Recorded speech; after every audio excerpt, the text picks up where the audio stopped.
Welcome to News Today with Universal Parks News Today. I'm Eric Morton, and here is the news for October 8th, 2020. And let's start off here in Orlando. Devastating news continues to come from the theme park industry as even more layoffs have been reported at Universal Orlando Resort. An undisclosed number of employees have been laid off across the property. And these layoffs do not include hourly workers. Universal Orlando issued a statement on the layoffs to reporter Ashley Carter of Spectrum News 13. Quote, "We continue to be aware of the impact this will have on those affected by this action, and we are working to support them through this process." According to team members, those affected by the layoffs include managers at attractions, with only 2 managers now overseeing each attraction. That's down from the normal number of 3 managers per attraction. News of the mass layoffs comes just weeks after Universal Orlando Resort filed a mass layoff warning with the state of Florida, indicating that 5,389 employees will remain on furlough indefinitely. Universal Orlando Resort's Senior Vice President of Human Resources, Scott Lefert, stated that he did not expect the furloughs to be permanent, but a full recovery may not be possible until well into 2021. The Universal Orlando Resort recently announced an extension to the annual pass holder appreciation days, which includes perks such as exclusive menu items around the parks. Now, Central Park Crepes has been a huge success lately, judging by the daily lines and our own review of the entire menu. So it is no surprise they've gotten in on showing UOAPs some love.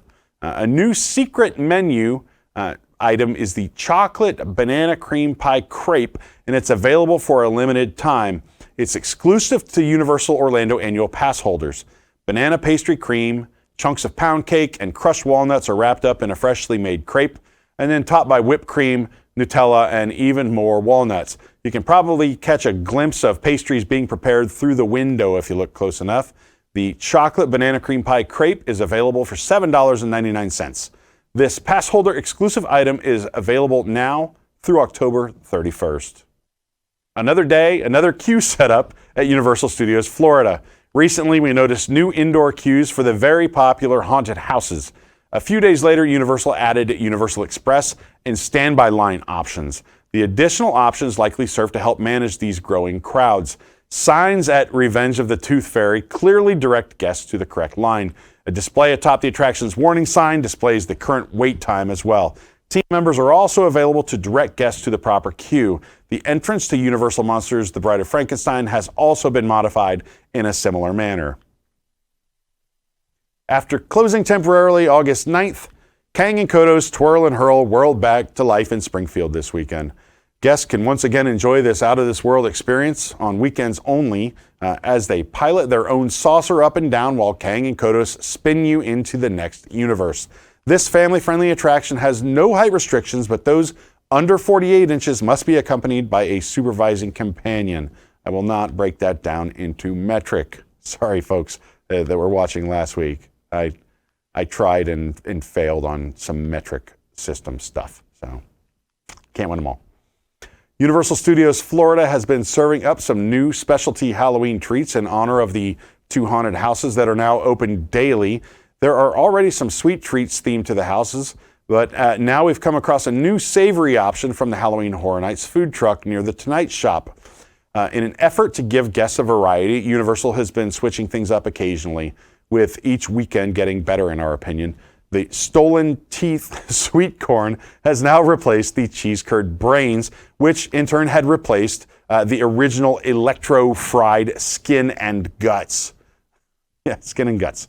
The plate is served with a mound of street corn it's a street corn mixture really, and a few red and blue tortilla chips. The portion of corn looks great, but we're skeptical on this amount of chips served on the side there. We're going to have to ration this out. The street corn has noticeable peppers, onions, and cotija cheese, but it really doesn't have much sauce. The crispy corn pieces are mixed in with the fresh corn nicely. It gives it a nice unexpected crunch with each bite. This was the highlight of the dish, and it really sealed the deal for us. The chips were fresh. This made this an all-around winner. When the chips run out, you're probably going to need a fork, which is easier said than done in the parks these days due to the crowds around the restaurants. This is by far the best offering that's come from this food truck so far. So we hope it sticks around for a while. Our only complaint is that it basically shares the themed name as the Stolen Teeth tart from the Tribute store. What can I say? Stolen teeth are apparently big this season. The Halloween Horror Nights Tribute store at Universal Studios has whipped up some special new treats to celebrate the 2 haunted houses, including the aforementioned Stolen Teeth tart, which frankly looks like a bloody mess with 2 rows of ripped out teeth grinning up gruesomely, a light blood spattering across the teeth. That really adds that perfect little touch, give you that chill factor. It's a delicious dessert that isn't too sugary but will satisfy your sweet tooth. If you have any left after a visit to the Tooth Fairy, anyway, it's available for $5.49 from the Tribute store at Universal Studios Florida. The Tribute store has also unleashed a new cupcake themed to the bride from The Bride of Frankenstein Lives. For the price of $6.99, you get a pair of cupcakes. Whether you share with a friend or eat one and save one for later, it's nice to get 2 cupcakes for your money. The only downside is if you're like me, well, if you have 2 cupcakes in front of you, you probably can't resist eating both of them. So be careful with that one. It features a pile of black frosting hair with zigzagging streaks of white icing and silver neck bolts, of course. You could really say it. You could say it really comes alive. We were told this was a cookies and cream cupcake, but it's far superior to any other cookies and cream cupcake that you'll find in the Universal parks.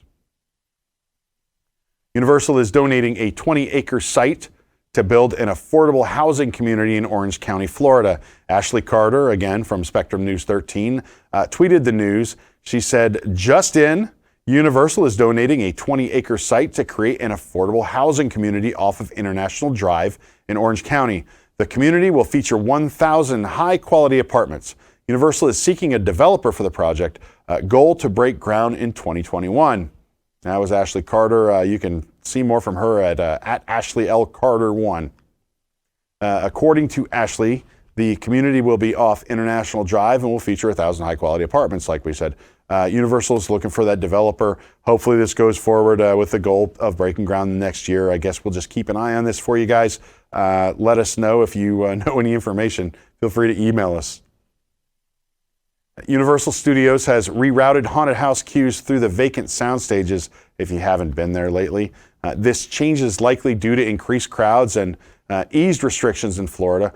Both Revenge of the Tooth Fairy and Universal Monsters, The Bride of Frankenstein Lives will be available on select dates through November 1st.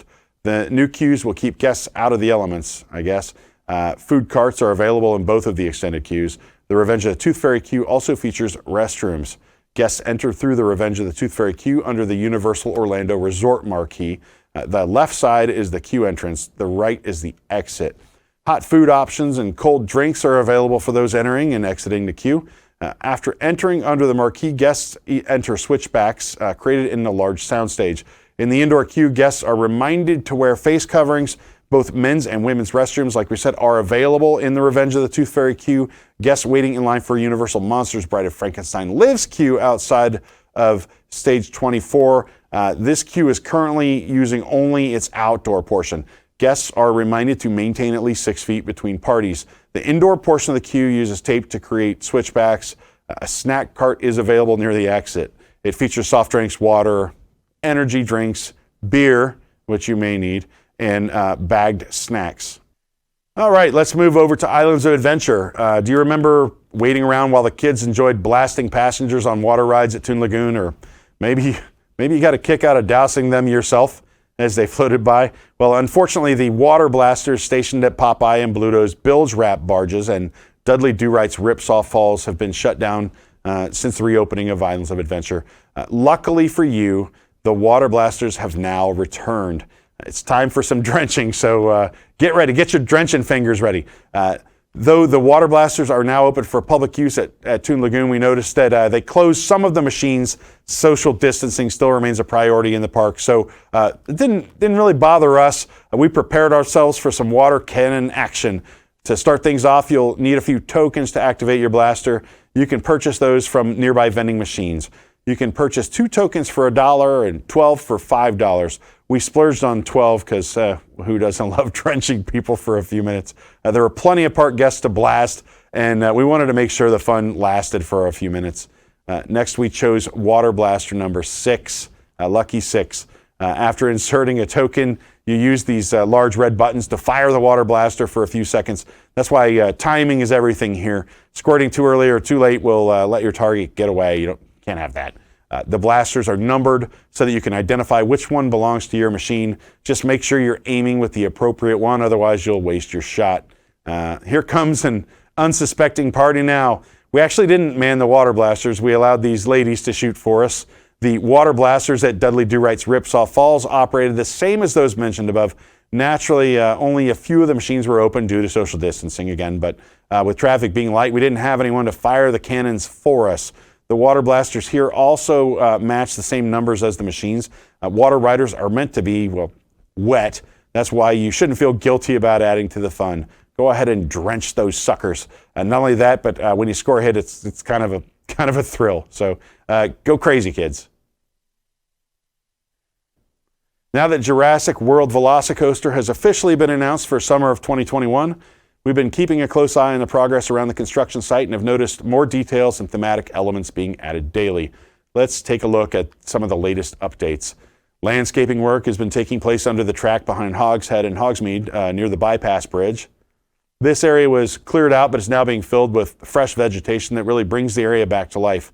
It's looking good around here so far. It looks like themed lighting installation has begun around the Raptor paddock as well.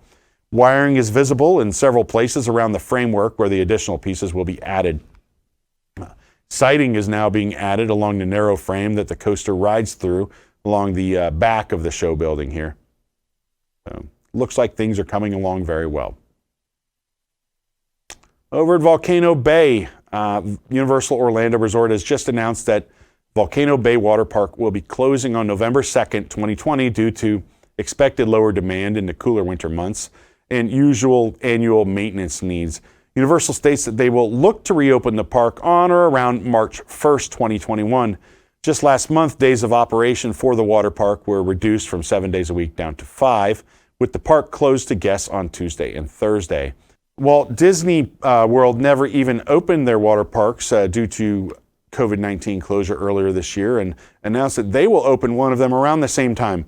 Volcano Bay returns early March 2021. With Volcano Bay's closure, that's the 3-park annual pass holders will now have 2 choices for reimbursement.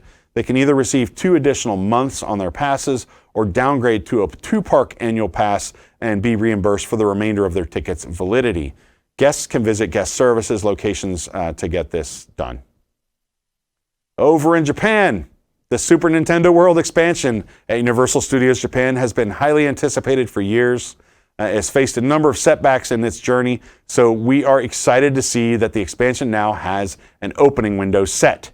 It is spring of 2021. Not only that, but Universal Studios Japan released more concept art for the Mario Cafe and merchandise store that will open in the Hollywood area of the park on October 16th. The Schwab's Pharmacy and the darkroom facades in Hollywood will be transformed into a cafe and shop, respectively, dedicated to Mario treats and merchandise. This is really actually pretty cool. To see all of this concept art, the new drinks and treats, and some of the new merchandise coming to this land, just head on over to our site. We have plenty for you to look at. On the merchandise front, life can be sweet at Universal Studios Florida, but Pride Month in Orlando can be even sweeter with the new Love is Universal line of candy. The candy matches the rest of the rainbow-colored Love is Universal line, which has included a Spirit Jersey-style sweatshirt, tank tops, baseball caps, mugs, and more. Chocoholics can get their fix with a set of 3 chocolate bars. The 3 bars in the set include a solid milk chocolate bar, a dark chocolate with caramel bar, and a milk chocolate with crisp rice bar. Which one is your favorite? Go ahead and pick one. Let us know. If you prefer something refreshing, check out this rainbow hashtag-shaped tin of mints. You can freshen your breath after these chocolate bars and celebrate Pride at the same time. These colorful gummy hearts bring new meaning to the phrase, eat your heart out. They're also a good size to share your heart with friends or loved ones. Even the classic gummy bears have been given the Love is Universal treatment. Finally, you can even hit the bricks with a box of sour rainbow gummy bricks. It's a sour twist to wrap up a very neat-looking collection. We found all of these items at San Francisco Candy Factory. You can even do some good while satisfying your sweet tooth. Through October, 10% of the proceeds from all Love is Universal merchandise will go to benefit the Universal Orlando Foundation and be donated to the Zebra Coalition's mission to support and inspire local LGBTQ youth. More exciting mask news here on Universal Parks Masks Today, as someone told me. There's mask news every week, that is for sure. We will follow it closely. Following the debut of the Frankenstein monster face mask announced last week, Universal Studios Florida released new retro attraction face masks for Earthquake, the Big One, Kongfrontation, and E.T. Adventure Ride. Each mask has the attraction logo or character associated with the ride above the nostalgic neon Universal Studios Florida marquee, which we've seen on other merchandise over the last few months. The inside of each mask is black. We found them on a cart in Universal City Walk outside NBC Sports Grill and Brew. Prices have been $6 each or 4 for $20, but now you'll be paying a whopping $8 each or 3 for $20. The price of face masks, yep, it's gone up by $2 each. It's a pretty significant hop if you think about it. Discounts cannot be applied to the masks either, so we even noticed team members using black markers to cross off the old $6 prices written on some of the packaging. So check out these masks. The prices have gone up, but there's more selection than ever. New custom horror ink on demand t-shirts have been added to the U-Design kiosk in the Halloween Horror Nights tribute store at Universal Studios Florida. These tees feature classic Universal monsters, and many are customizable with your own name. To view all the new designs and options, head on over to our site and check it out. Whether you're a fan of classic Universal films or classic Universal attractions, you'll be interested in these Jaws and Back to the Future baseball caps. You're going to need a bigger boat with this hat. Features the titular Jaws of the film's shark. Universal Studios is on the back of the hat in red lettering. Next, take a trip through time with this hat featuring the Back to the Future logo over an image from the film. Universal Studios is then embroidered in blue on the back of this hat. Each baseball cap is $25, and we found them with the rest of the Jaws and Back to the Future merchandise in the Film Vault at Universal Studios Florida. For more information on these stories and more, head on over to universalparksnewstoday.com. If you're enjoying the show, please be sure to like this video, subscribe to Universal Parks News Today on YouTube for more great content. Click on that bell for notifications and make sure to hit select all notifications so you never miss an episode of News Today with Universal Parks News Today. For UPNT, this is Eric Morton saying the future is whatever you make it, so make it a good one.